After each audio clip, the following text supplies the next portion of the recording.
We are getting an absolute ton of quality of life in the coming updates. Now, it can be pretty difficult to be positive right now when Reboot seems to be collapsing in around us in a fiery hellscape. The looming threat of having our meso rates absolutely obliterated is really soul-crushing, and it's making a lot of people just not even want to play, but the quality of life we're getting is pretty substantial, and that's what we're going to focus on today. Everything we're getting in about the next 3 to 6 months, the timeline isn't always one-to-one. Sometimes we get things early, sometimes we don't even get things at all, and sometimes patches are condensed, so let's just get right into everything. Starting with the quality of life updates that are currently mapped in the GMS roadmap. The crafting fatigue cap is going to be massively increased for both regular and reboot. Crafting professions will also no longer decay, that way you can just stay Meister forever. Crafting recipes also no longer have a cooldown to craft. You can also now only enter the Ardent Mill gathering zones if you've killed 1,000 monsters in a day. They are instants now and you can only stay in for 30 minutes, but honestly, how many people really use these things? The drop rate of grand spell essences has been increased in both regular server and reboot, so hopefully we no longer have to dust like 1,000 crafting recipes to get these things. Certain bosses have been changed so that they take a couple seconds to spawn after you've entered the room on a more consistent level, and this applies to Damien and Lotus and basically everyone above them.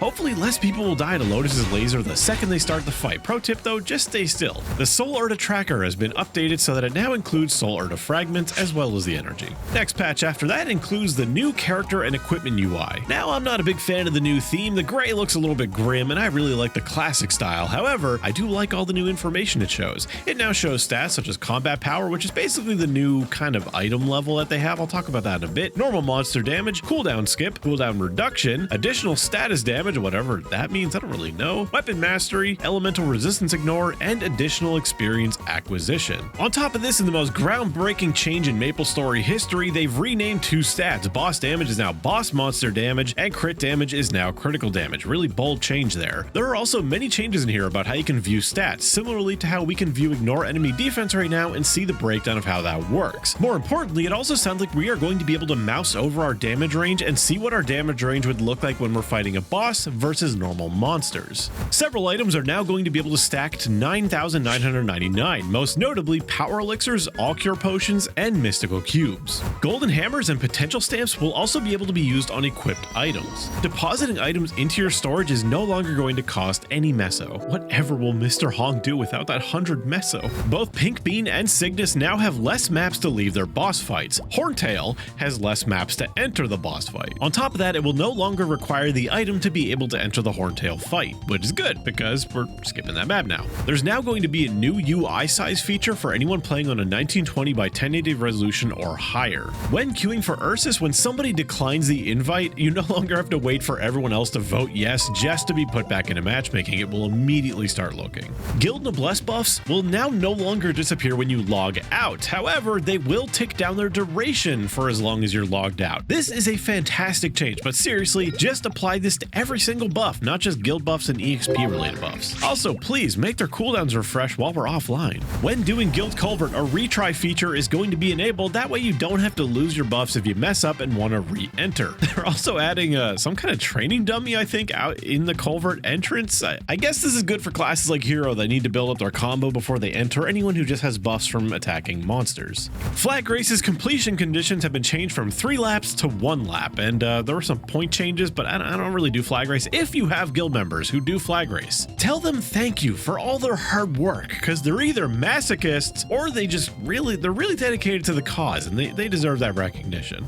Next patch, the Ursus kill requirement has been upped to 1,000 from 300. This isn't really quality of life, it's kind of the opposite, but I guess whatever. You can also now only mine things like golden herbs, heartstones, mysterious herbs, legendary veins, all the stuff you basically see in all the high level maps if you've killed 1,000 monsters in the day. Extreme growth potions can now be used starting at level 130 instead of the current level 141. Some more minor tweaks to the new character UI regarding Star Force, Arcane Force, Sacred Force, stuff like that. The stat summon duration was added to the stat window for the Corsair main out there, no plural intended. When you close the character window, it is also going to close things like hyper stats and your ability window. It's also going to remember which ones you had open and reopen them when you open the window again. You're also able now to bring up a target character's window by typing in a chat command instead of only right-clicking them. This is good for when players are just stacked on top of each other but you already know their name. Next patch, starting with basically VacPet anvils. If you're not familiar with anvils, it lets you take the appearance of one item and put it on the function of another. The drawback here is, unlike an anvil that allows you to keep the base item item, this one actually destroys the pet and puts its image on another one. And if you use the item to restore it, you do not get the original pet back. So be very careful if you're going to use this on a limited edition pet that you can't get again, such as the best pet in the entire game, Lil Boo. Don't fight me on that, you know I'm right, because if you want to change things up, he's gone forever, and that's just not okay. Fifth job, node stones are going to be able to be used in bulk. That means you can open hundreds at once without having to bind them to a key and just, well, you won't have to hold down a button for like 3 minutes straight. It's also going to be smart and prioritize nodes that can expire first. And after you open those hundreds of nodes, you will now be able to enhance every equipped node you have with a single button press. Monster Park Extreme is finally available in the party recruitment window. The entry limit for hard bosses that was previously 3 tries per day is now removed. They also implemented a new pretty boss UI because apparently having 2 wasn't enough. I don't know if they're reworking one of the old ones or introducing a third, whatever. This one is quite pretty though, and I hope that it allows us to enter the boss directly without the rooms before it, but that would make some of the earlier changes a little obsolete, so I doubt it does that. Practice mode is being entirely revamped. You're going to be able to choose between basically every buff you normally would have without consuming any actual buffs. This is not only good for realistic practice, but also just getting to later phases quicker in practice mode. Or, you know, one day maybe just let us enter a boss fight at whatever phase we want in practice mode. That would be great. Now for the big one, equipment loadouts. Now, most people have heard about these by now, but there's some things that people haven't mentioned. The big draw here is switching from drop-in meso sets to actual bossing sets. What I have yet to see mentioned is that this actually frees up a lot of slots in our inventory. Let me explain. We've actually had the system with the cash shop system for quite a while. You have numbered sets. Whatever you have equipped in set 1 is automatically considered equipped in set 2 and 3 until you override it with something else. When you do that, that item is actually leaving your inventory and sitting in that equipment slot whether or not that preset is active. This means that you don't have to worry about having your drop set of gear or your meso set sitting in your inventory potentially being able to be sold or dropped or whatever. Alongside that is coming inner ability presets. We're getting 2 extra ones for 3 total. These will have to be leveled up fresh as if you were leveling a character for the first time, but that's really not that big of a deal. Most of us probably have millions of honor, and as GMS, we have quite a bit of time to prepare for this. And hey, maybe it'll actually give us a purpose for legendary circulators, which most of us probably just let expire in our banks by now. It also costs 2 million meso to switch between loadouts. On top of that, we are getting full character presets, 5 of them. This allows you to change equipment, hyper stats, inner abilities, legion, and even link skills all at once. They can even be changed easily with a hotkey similar to the combo key that we had added in the New Age patch. This is absolutely amazing. In combination with the equipment loadouts, this is better than anything I could have dreamed of. However, the meso cost for changing whatever loadouts it may be, whether it's link skills, inner ability, hyper stats, that will still apply. It's just all being done with one button, so still convenient. All 5 Legion presets are now available by default and no need to purchase them or extend them. Damien and Lotus can now be entered without doing the prerequisite quests. This is a good change for new players, but I'm a little sad that I had to suffer through that. A long overdue change, Esfera daily quest now counts cellless monsters as kills. I know somebody who's going to be very, very happy about this when they hear about it through this video, but for most people, keep doing Esfera monsters because they drop familiar cards and cellless monsters don't. You can also now bulk accept Arcane River and Grandest daily quests through the daily/weekly quest icon. No more dealing with the fact that some of them are at the top of your little golden light bulb, some of them are at the bottom of the one. It was a mess. This sounds amazing. Chaos Zakum helmet is no longer a unique item, so it won't interrupt your selling when you're selling all the crap you get from a boss mule.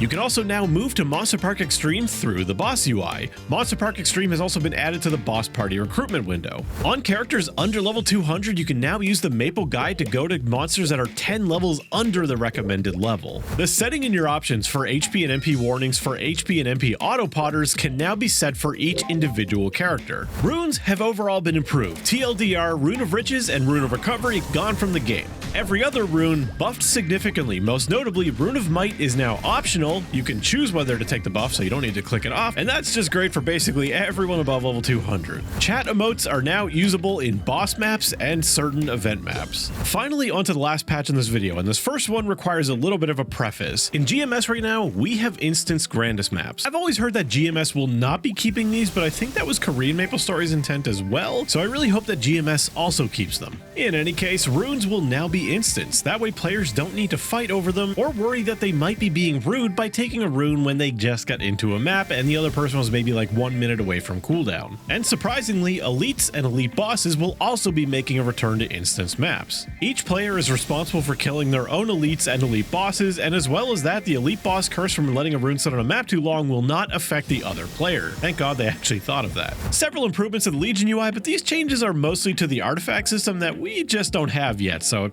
doesn't really mean much to us. They've also added the functionality that bags with usable items in them like scrolls and recipe bags and stuff like that don't need to be taken out of the bags to be used. To remove an item from one of those bags, you now have to click and drag. You can't double click them. On top of that change, we're getting inventory management functionality just like the inventory, where we can lock, sort, lock and unlock, and also a new gather up feature, which presumably probably takes everything out of your inventory and puts it in the bag if it can go in it. More improvements to the new boss entry UI, but once again, we don't have this system yet, so most of these changes, they aren't going to mean much to us. The item ignore skill for pets can now ignore up to 30 items, which is increased from our current 10. An entirely new preset feature for our cache tab. This one looks pretty good. You get a preview at least. And with that, it's done. So which change are you most excited for? It's probably the equipment loadouts, because most people have drop gear and it is a nightmare to equip it all the time. If you want to read through all these patch notes yourself, go over to Orange Mushroom. Give that site some love, because it's seriously like the best. So thank you to my members and my Patreon supporters for supporting me as always. Thank you to you for watching, and I'll see you in the next one.